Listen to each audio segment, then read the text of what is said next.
My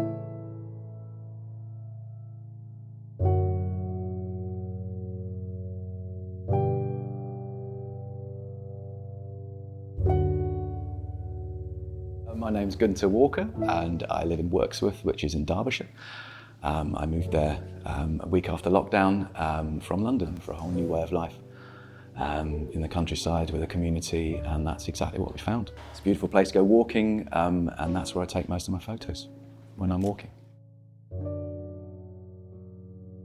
I inherited my grandfather's camera in 2019, and that's a 35mm 1932 Leica standard camera, Model E, and it takes 35mm film, and I thought I'd love to get this serviced, see if it works. So tried a film, didn't work, had it serviced. 3 months later it came back, and I put a film through it and it worked, and it was an amazing feeling, a connection to my grandparents that had that camera.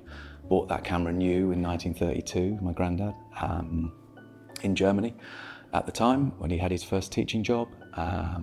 He used it throughout the 30s into the beginning of World War II when he went to war. My grandmother used it throughout the war, used to send him pictures to the front. He was on the Russian front where he died on the 8th of May 1942. She continued using it towards the end to the end of the war. The Americans turned up in 1945 and they asked for all the cameras to be confiscated at the time, so she decided that wasn't for her. She wouldn't give up her beloved Leica, so left the city walls and buried it in a farmer's field where she was working throughout the war, and uncovered it 6 months later when the American unit left with some other belongings that she'd hidden. And then carried on using it to the 70s. Then it laid in a drawer for 45 years, and I inherited it in May 2019. And through that, and through the fact that the photographs came out, or one or two of them came out in that first roll, I thought I was really intrigued to try it more, try colour film actually through it, and not black and white, to bring it, I don't know, connect it to now. And then there's the bridge to the past, to my grandparents, and there's always that connection to my grandparents when I use the camera. And when I go walking, I do a lot of hiking and a lot of walking. It's kind of a passion of mine, and I take the camera with me, and they're always with me when I'm taking the pictures. Not necessarily consciously, but I always have that connection to them and to the past and the reinvention of this camera. I loved the process of taking pictures, and actually the mindfulness of taking pictures, and how that takes you out of your everyday and transports you into the here and now, because we're often not living in the here and now.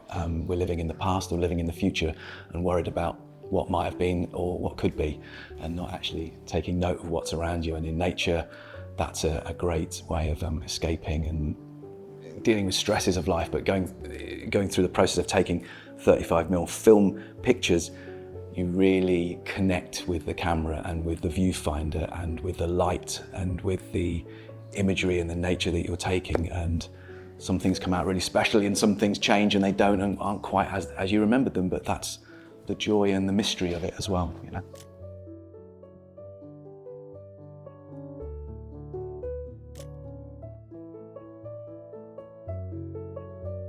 I think the majesty, that's maybe too grand a word, but the light and the atmosphere of the landscape in the Peak District, I think, and that's predominantly where I go hiking.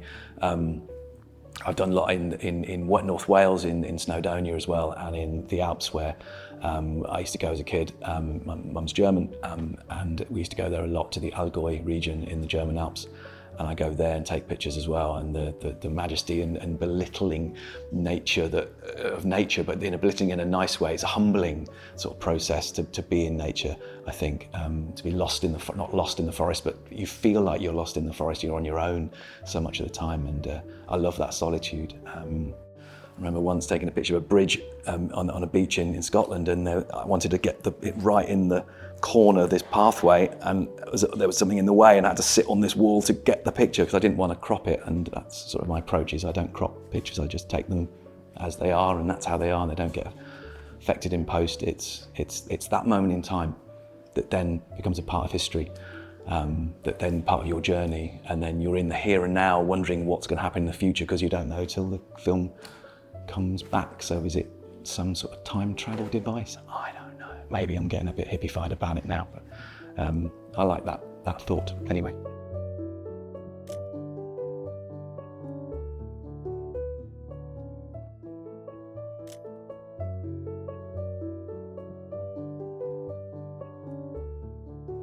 I think my love of nature inspires my work, and that, I think, comes from my grandparents, from the letters I've read that they wrote in the 30s and early 40s during the war.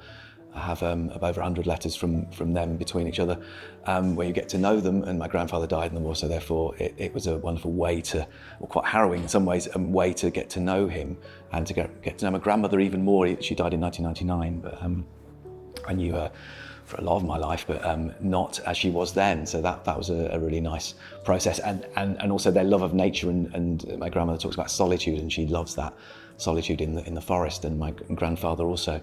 I guess nature is my inspirer, or is my inspiration, and the walks in nature and the mindfulness of that, and capturing that beauty and the way it makes me feel, and thinking I want to look at that picture again and remember how nature made me feel humble and made me feel grateful for it and connected to myself and to the earth. And I love that.